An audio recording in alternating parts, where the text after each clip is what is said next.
بسم اللہ الرحمن الرحیم۔ السلام علیکم میرے پیارے دوست، آج کے اس ویڈیو میں ہم رابعہ بصری کا ایسا واقعہ سنائیں گے جس کو سن کر ایمان تازہ ہو جائے گا۔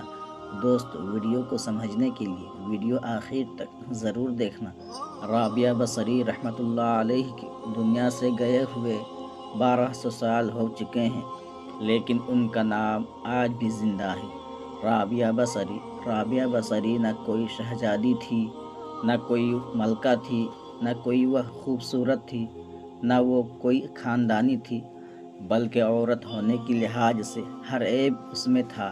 ان کی عادت یہ تھی، وہ روزانہ عشاء کی نماز کے بعد غسل کر کے کپڑے بدل کے اپنے خاوند سے پوچھتی، آپ کو میری ضرورت ہے؟ اگر وہ کہتے کوئی نہیں تو پھر پوچھتی، مجھے اجازت ہے؟ وہ کہتے اجازت ہے تو پھر مصلی پر کھڑی ہو جاتی اور فجر کی نماز تک مصلی پر کھڑی رہتی تھی۔ ان کا خاوند جلدی فوت ہو گیا، جوانی میں ہی بیوہ ہو گئی۔ بصرہ کے امام کیا سارے مسلمانوں کے امام تھے، وہ خود چل کے آئے کہ میں آپ سے شادی کرنا چاہتا ہوں۔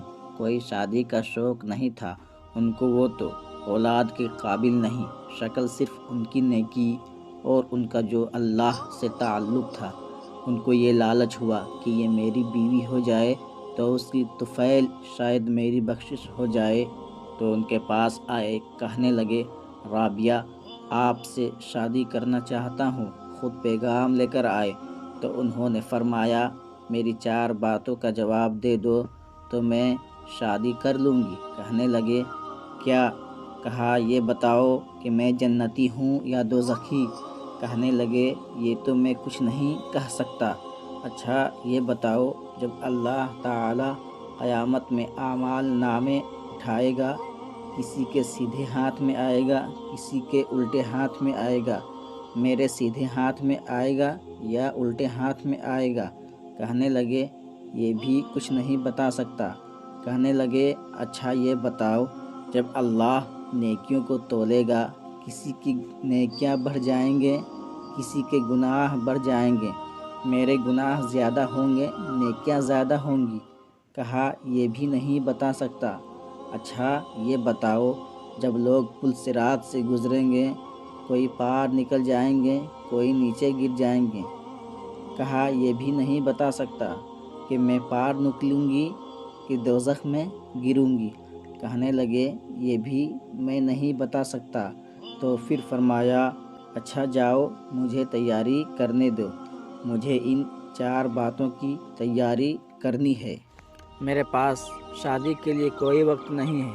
جو اللہ سے دوستی لگا لیتے ہیں، اللہ دنیا کے لیے مسخر کر دے، اللہ دنیا ان کے پاؤں میں ڈال دیتا ہے۔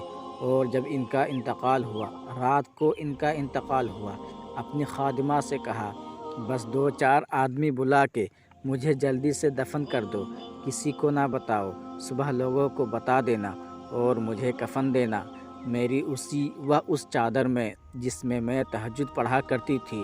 تو انہوں نے راتوں رات دفن کر کے صبح اعلان کیا، شور مچ گیا، ہائے بتایا کیوں نہیں؟ تو اگلی رات ان کی خادمہ نے ان کو خواب میں دیکھا، سبز لباس پہنا ہوا، حسن و جمال سورج چہرے پہ چمک رہا۔ پوچھا، آپ کے ساتھ کیا ہوا؟ کہا، میرے اللہ نے میرے ساتھ بہت عمدہ معاملہ کیا۔ کہا، آپ کی وہ چادر کہاں گئی جس میں آپ کو کفن دیا تھا؟ کہا، وہ اللہ تعالیٰ نے اتار لی ہے اور مجھے جنت کا جوڑا پہنایا گیا ہے، اور اس چادر کو اللہ تعالیٰ نے سنبھال کے رکھا ہے۔ جب قیامت کے دن میری نیکیوں کو اللہ تعالیٰ تولے گا تو اس چادر کو بھی اس میں تولے گا۔ انہوں نے پوچھا، منکر نکیر کا کیا ہوا؟ کہا، وہ آئے تھے تو انہوں نے مجھ سے کہا، من ربک، تیرا رب کون ہے؟ تو میں نے منکر نکیر سے کہا، جس اللہ کو 40 سال نہیں بھلایا، اس کو 4 ہاتھ زمین کے نیچے آ کر میں بھول جاؤں گی۔